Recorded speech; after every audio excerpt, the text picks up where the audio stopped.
Oke, halo semuanya, selamat datang. Sebelumnya kenalin, nama saya Muhammad Adrian Ramadan, mahasiswa Prodi Manajemen UNJ Angkatan 2023. Nah, pada kesempatan kali ini, mungkin kita akan membahas isu lingkungan nih, yang tentunya lagi hangat banget dibicarain belakangan ini. Karena kalau kita lihat dari media sosial kayak Instagram, Twitter, dan YouTube, udah mulai banyak campaign tentang lingkungan seperti zero waste dan lain-lain. Oke, ngomongin soal lingkungan, saya punya satu kasus nih yang belum lama ini kejadian di negara kita. Jadi ada satu PT, sebut aja PT Anonim lah, atau lebih tepatnya PT yang bergerak di sektor perkebunan kelapa sawit. Nah, PT Anonim ini bisa banget jadi contoh buat kita dari tantangan yang dihadapi perusahaan-perusahaan yang bergantung pada sumber daya alam. Dan kasus ini terungkap setelah adanya laporan dari masyarakat tentang kematian ikan di salah satu sungai di Kalimantan yang diduga akibat limbah yang dibuang oleh PT Anonim ini ke lingkungan sekitar.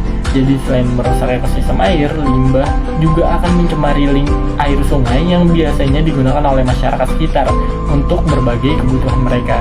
Dan kalau udah kayak gini, tentunya PT Anonim bisa kena sanksi hukum dan mendapatkan dampak negatif pada reputasi mereka.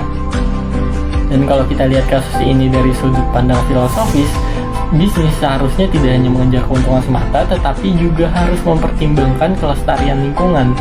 Kemudian kalau kita lihat dari perspektif sosiologis, di mana pencemaran lingkungan yang dilakukan oleh PT Anonim ini memiliki dampak yang besar terhadap masyarakat sekitar, seperti menyebabkan kematian ikan di sungai, mencemari sumber air yang digunakan masyarakat, dan juga mengganggu kesehatan masyarakat sekitar.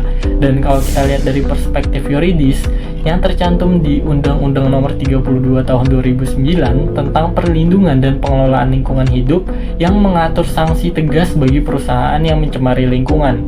Pelanggaran ini membawa konsekuensi serius termasuk sanksi pidana dan administratif. Dan jika pencemaran dilakukan dengan sengaja, perusahaan dapat dijerat dengan pasal 60 pasal 104 UU PPLH yang melarang dumping limbah tanpa izin. Pelanggaran dapat dipidana penjara hingga 3 tahun dan denda hingga 3 miliar rupiah. Selain itu, jika pencemaran yang dilakukan sengaja mengakibatkan kematian atau kerugian besar, perusahaan dapat dihukum penjara 5 hingga 15 tahun dan denda 5 miliar hingga 15 miliar.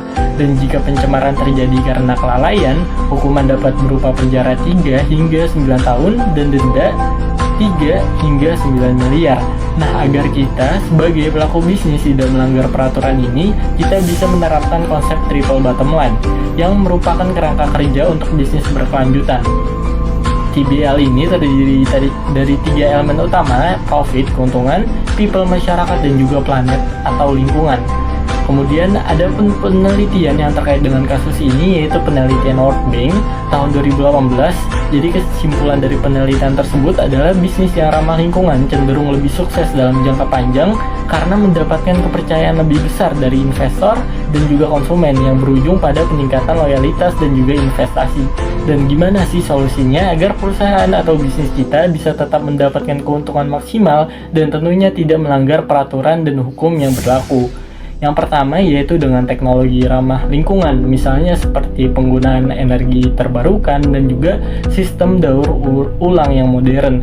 Kemudian yang kedua yaitu pengelolaan limbah yang efisien, misalnya pengelolaan air limbah yang canggih dan juga daur ulang limbah padat.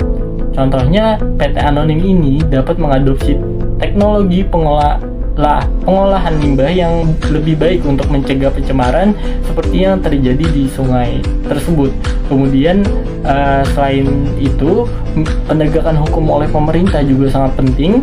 Jadi pemerintah harus memperkuat pengawasan dan memberikan sanksi tegas terhadap perusahaan yang melanggar regulasi lingkungan. Selain itu, meningkatkan pendidikan dan kesadaran tentang pentingnya manajemen lingkungan juga sangatlah signifikan membantu mengurangi pencemaran ini. Dan yang terakhir, memberikan kesadaran di internal perusahaan, misalnya pelatihan karyawan tentang praktik dan tanggung jawab sosial perusahaan. Nah, jadi gitu teman-teman, perusahaan harus memprioritaskan keberlanjutan dan tanggung jawab lingkungan untuk melindungi masa depan bisnis dan juga masyarakat. Sekian video edukasi ini, terima kasih.